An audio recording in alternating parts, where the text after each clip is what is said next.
Even though my brother's gone, with my tattoo, it's like I always have him with me.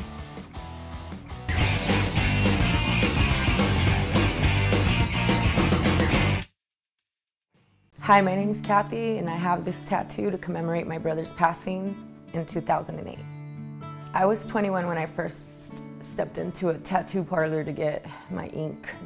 I went to a tattoo shop called Red Hot Tattoo in Arcadia, and it was actually done by CafeMom when she was starting. It's a pretty special piece on my back. It's like a heart that looks like a rising sun and my son's name in the middle of it. Even though, sometimes he makes me want to pull my hair out, I couldn't ask for a better kid. He's kind-hearted, he's my child, and he's his uncle's nephew, so definitely, has a lot of the both of us in him, I actually stayed with one tattoo, and until my brother passed away, I started on my arm. And I would always tell my brother, oh, I would never get tattooed on my arms, that kind of looks manly, blah, blah, blah. And then as soon as he died, it was like, okay, I'm gonna get a tattoo on my arm because I want everybody to know who my brother was, and it kind of like stands out. My brother's name was Clint Rivera. They used to call him Nightmare. He was an excellent musician. He would make the bass sing. It's one thing to play it, but another thing to make the bass sing. Like, I can't explain it.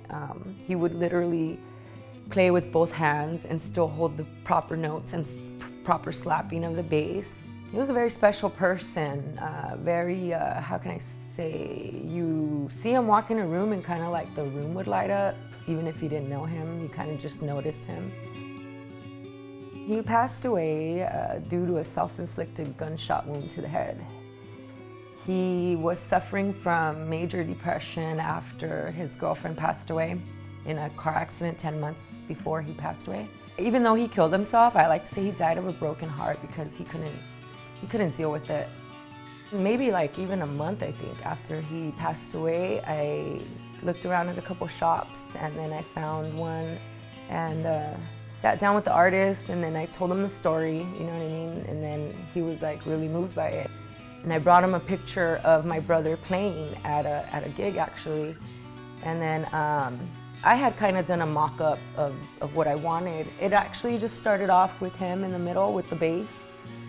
And then I kept going for sessions, and every time I would go, I would talk more to the tattoo artist, and he would just add stuff on to me. And then I went into the roses. One is for my brother, and the other one is for his girlfriend that passed away before him.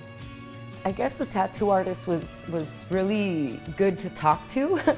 And then too, like, tattoo artists kind of become therapists, And every time I would go, I would talk, and I'd just start crying, and then he'd just stay quiet and just listen, and it really, really helped me deal with it.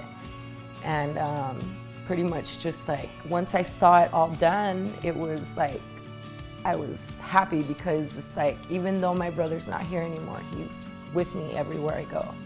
Everywhere I go. And it's like, he always has my back.